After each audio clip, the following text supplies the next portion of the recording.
چلتا، مزاج سمجھیں۔ حضرت ابو بکر صدیق رضی اللہ عنہ نے جب یزید بن سفیان رضی اللہ عنہما کو شام کے جہاد پر بھیجا ہے تو کیا کہا تھا؟ دیکھو، کفار کے بچوں، عورتوں، بوڑھوں اور راہ گزرنے والوں کو قتل نہیں کرنا، صرف ان کو قتل کرنا جو تمہارے سامنے جنگ کے میدان میں مقابلے پر آ جائیں۔ مسلمانوں کا مزاج نہیں ہے، وہ عورتوں اور بچوں کو ڈھال نہیں بناتے تھے، مسلمان عورت اور بچے پر ہاتھ نہیں اٹھاتے تھے۔ مسلمان دشمن ملک جس نے حملہ کیا ہے اس کی عورت کو قتل نہیں کر رہے۔ کہاں کہ مسلمان اپنے معاشرے میں مسلمان عورتوں کی عزتیں پامال کرتے ہیں۔ انا للہ و انا الیہ راجعون۔ جو دین کے حفاظت کرنے والے تھے وہ مسلمان عورتوں کی عزت کی دھجیاں بکھیر دیں، انا للہ و انا الیہ راجعون۔ کیا جواب دیں گے رسول اللہ صلی اللہ علیہ وسلم کے سامنے کھڑے ہو کے ایز این امتی؟ کیا جواب دیں گے؟ ایسے ہی لوگوں کے خلاف رسول اللہ گواہی دیں گے قیامت کے دن، ایسے ہی لوگوں کے خلاف۔ قرآن کہتا ہے سورۃ فرقان میں، آیت کا مفہوم آتا ہے، اللہ میری یہ وہ قوم ہے جس نے قرآن سے ہجرت کر لی تھی، مہجورہ چھوڑ دیا تھا۔ ایک طرف کلمہ، ایک طرف درس، ایک طرف ممبر، ایک طرف تقریریں، ایک طرف خطبے، ایک طرف کورسز، اور دوسری طرف مسلمانوں کی عزت پامال ہو رہی ہے ہماری زبان اور ہمارے معاملات سے۔ عافیت نہیں ہے، ہم اپنی ذات سے دوسروں کو عافیت نہیں پہنچا رہے۔ رسول اللہ نے تو جنگ کے میدان میں عورتوں کی عزت کرنے کو، عورتوں کو ہاتھ نہ لگانے کو، عورتوں کو قتل نہ کرنے کو، بچوں کو قتل نہ کرنے کی بات کی۔ ایک مرتبہ ایک جنگ میں رسول اللہ نے حضرت خالد بن ولید رضی اللہ عنہ کو یہ پیغام بھجوایا تھا جب وہ مسلمانوں کی طرف سے لڑ رہے تھے کہ دیکھو، کسی عورت کو اور کسی مزدور کو قتل نہ کیا جائے۔ کوئی کمزور ہو تو مسلمان اس پر تلوار نہیں اٹھاتے تھے۔ آج عورتیں کمزور ہیں تو مرد جیسے چاہیں ان کو استعمال کریں۔ کہاں ہے مردوں کی غیرت؟ کہاں ہے مردوں کا ایمان؟ کہاں ہے دین پڑھانے والے مردوں کی زبانوں پر یہ الفاظ کہ اپنے سامنے بیٹھے ہوئے اپنے شاگردوں کو عورت کی عزت کرنا سکھائیں؟ مسلمان مومن متقی مرد تو غیر مسلم کی عورتوں کی عزت کرتا ہے۔ کہاں کہ مسلمان مرد مسلمان عورتوں کی عزت نہ کریں۔ اور اس کا بھی مزید ڈائلما، مسلمان بھائی، باپ، سسر، شوہر، ماموں، تایا، وہ اپنے گھر کی محرم عورتوں کی عزت نہ کریں، اپنے گھر کی قرابت داری کے اندر آنے والی عورتوں کی عزت نہ کریں، ان کو گندی نگاہوں سے دیکھیں۔ اللہ تعالیٰ معاف کر دے ہمیں اور آزمائشوں سے محفوظ رکھے۔ انسیسٹ کیا ہے؟ انسیسٹ کیا ہے؟ مسلمان مرد اپنی محرم عورتوں کو اس چیز کا شکار کر دیں کہ ان کے ساتھ نسبت قائم کریں اور سیکشل ریلیشن قائم کریں۔ یہ ہم مسلمان عافیت پسند ہیں، ظالم اور جابر ہیں مسلمان۔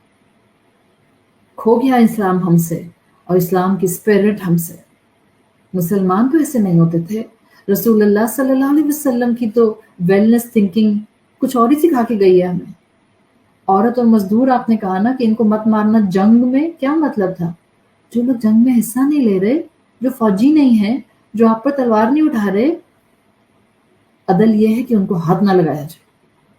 آپ کے اپنے رشتے، آپ تو ان کے محافظ ہیں۔ مسلمان مرد ہر مسلمان عورت کا محافظ ہے، کہاں کہ وہی بھیڑیا بن کے بیٹھ جائے۔ کیا جواب دیں گے وہ مسلمان مرد اللہ رب العزت کو جن کی نگاہیں کبھی عورتوں کو تکلیف پہنچاتی ہیں، جن کے ہاتھ کبھی ان کو ہراس کرتے ہیں، جن کے الفاظ کبھی ان کی شخصیت کی دھجیاں بکھیر دیتے ہیں، جو رشتوں میں انٹیکٹ ہونے کے باوجود اپنی سگی رشتوں کو، اپنی بیویوں کو، اپنی بہنوں کو، کبھی اپنی ماں کو، کبھی اپنے کسی رشتے کو مستقل عزت کے پہلو سے تار تار کرتے رہتے ہیں۔ کیا جواب دیں گے وہ اللہ رب العزت کو؟ کیا وہ عافیت پسند تھے؟ کیا وہ رسول اللہ صلی اللہ علیہ وسلم کی سنتوں پر عمل کر رہے تھے؟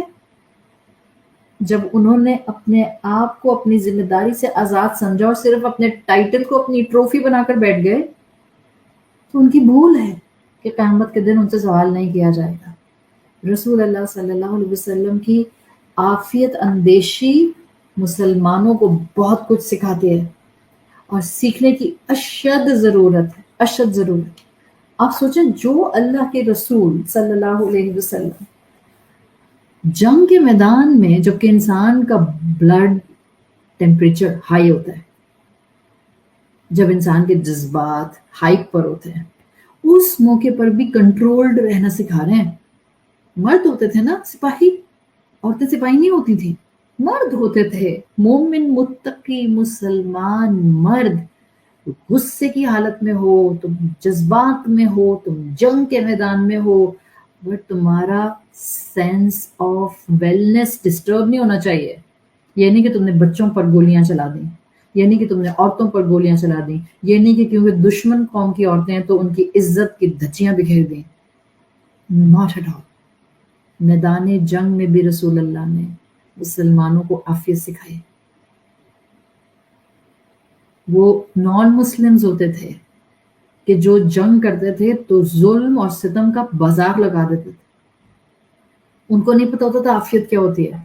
انسانی کھوپڑیوں کے مینار کھڑے کر دیتے تھے، انسانیت کا تقدس پامال کرتے تھے، شہر کے شہر خون سے رنگ دیا کرتے تھے۔ یہ مسلمان نہیں ہوتے تھے، جائیں جا کر پڑھیں اٹھا کر تاریخ۔ مسلمان جب کسی قوم پر حملہ کرتے تھے وہ in response to their attack ہوتا تھا، پری ایمپٹ کر لیتے تھے سچویشن کو۔ مسلمان ان کو پتہ چل جاتا تھا کہ قوم اٹیک کرنے والی ہے تو وہ پری ایمپٹ کر کے یہ کام کرتے تھے، بٹ اس پر بھی منیمم خون ریزی، minimum bloodshed, no damage to the children and to the environment and to the women and to the weak of the societies۔ کافر قوم کا حملہ دیکھنے انسانیت کی کھوپڑیوں کی مینار لگا دیے، اور دوسری طرف رسول اللہ صلی اللہ علیہ وسلم فتح مکہ کے موقع پر ان لوگوں کو معاف کرتے ہیں جو آپ کے خون کے پیاسے تھے۔ صرف خون کے پیاسے نہیں تھے، they did many attempts۔ آپ نے کیا کیا؟ عام معافی کا اعلان۔ ہم کہتے ہیں مسلمان باربیرک ہے، یا نان مسلم کہتے ہیں مسلمان باربیرک ہے، اور ہم چپ کر کے بیٹھے رہتے ہیں۔ کیوں؟ Don't we have that level of wisdom that we can defend our Islam؟ کوئی میرے باپ کو، کوئی میری ماں کو گالی نکالے اور میں چپ کر کے بیٹھی رہوں؟ بدتمیزی کرنے کی بات نہیں ہو رہی ہے۔ In a very appropriate, decent, confident way اپنے ماں باپ کو سپورٹ کرنے کی بات آ رہی ہے۔ اگر کوئی میرے اسلام پر انگلی اٹھائے گا with the dignity and with the power of word and ilm and with the power of wisdom, I will do the advocacy of my religion۔ That should be the stand of every Muslim۔ عام معافی کا اعلان کیا ہے آپ صلی اللہ علیہ وسلم نے۔ یہ کہاں سے ہمارے اندر اتنا جذبات اور غصہ، ایگریشن، ایکسٹریمزم گھسا ہوا ہے؟ سمجھ کیوں نہیں آتا اسلام ہم کو؟ آپ صلی اللہ علیہ وسلم نے کیا کہا تھا؟ اذهبوا فانتم الطلقاء۔ کبھی سنا ہے؟ آپ صلی اللہ علیہ وسلم کے الفاظ ہیں، جیسے آپ نے بولے تھے یوسف علیہ السلام والے الفاظ، لا تثریب علیکم اليوم، جاؤ، کوئی پکڑ نہیں آج تم لوگوں کی۔ عام معافی۔ اسی طرح فتح مکہ کے موقع پر عام معافی کا اعلان کرتے ہوئے آپ صلی اللہ علیہ وسلم نے فرمایا تھا اذهبوا، گو، چلے جاؤ، فانتم الطلقاء، تم سب آزاد ہو۔ یعنی if you want to stay on this land then you have to recite kalima, and if you don't want to recite kalima then you are azad, just leave the place, just leave this haram، اس حرم کو چھوڑ کے چلے جاؤ۔ یہ سب چیزیں کیا ہیں؟ رسول اللہ صلی اللہ علیہ وسلم ہمیں عافیت سکھا رہے ہیں۔ ہم عافیت کی ڈیفینیشن کو جب تک اسلام سے نہیں لیں گے، فَمَن يَعْمَلْ مِثْقَالَ ذَرَّةٍ خَيْرًا يَرَهُ، اس دنیا میں خیر نظر نہیں آنے کا۔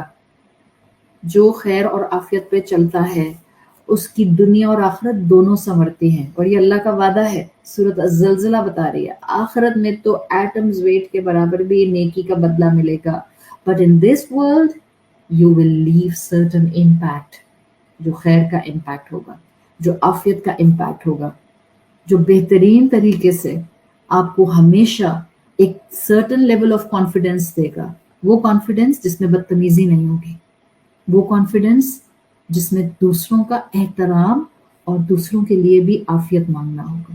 سو کانسٹنٹلی اللہ سے دعا کیا کریں. اللہم انا نسألک العافیت. چھوٹی سی دعا رسول اللہ صلی اللہ علیہ وسلم کی سکھائی ہوئی چھوٹی سی دعا یاد کر لیں. اللہم انا نسألک العافیت.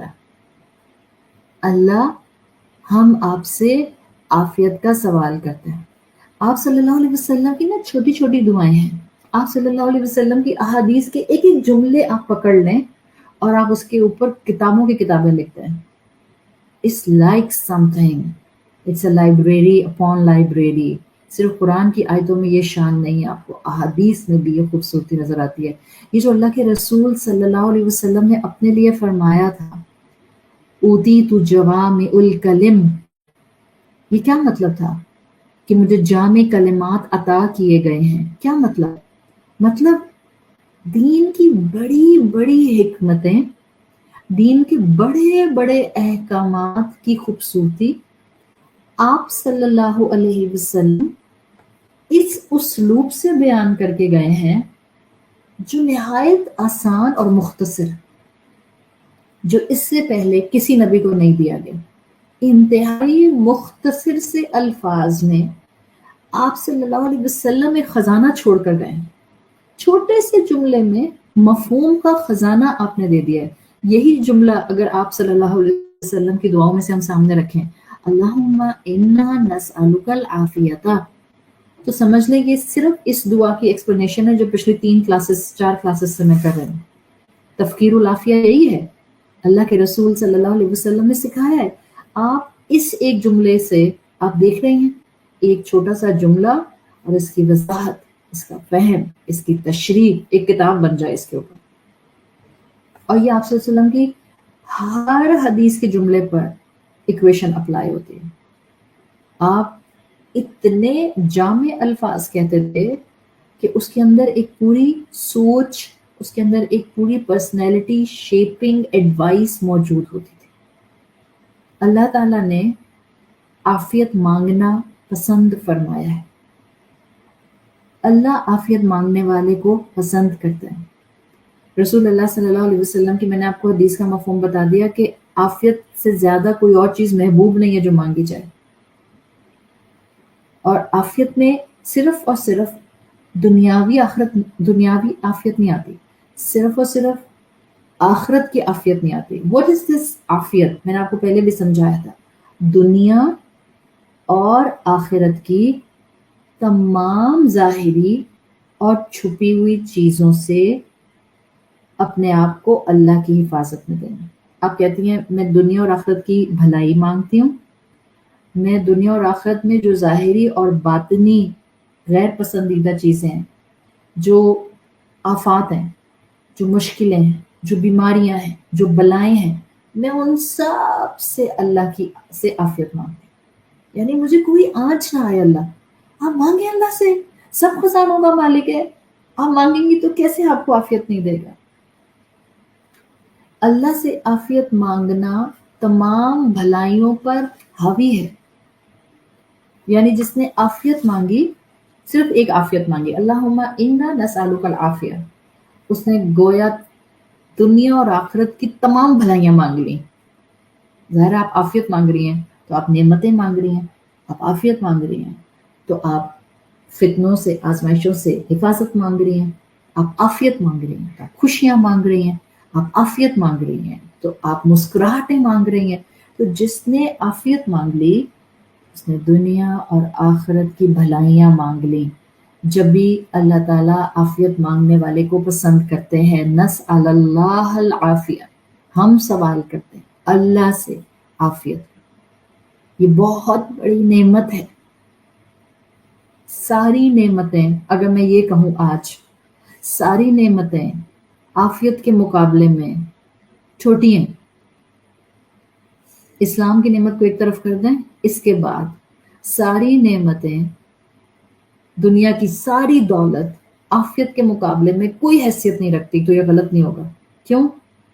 اس لیے کہ عافیت دل کا سکون ہے.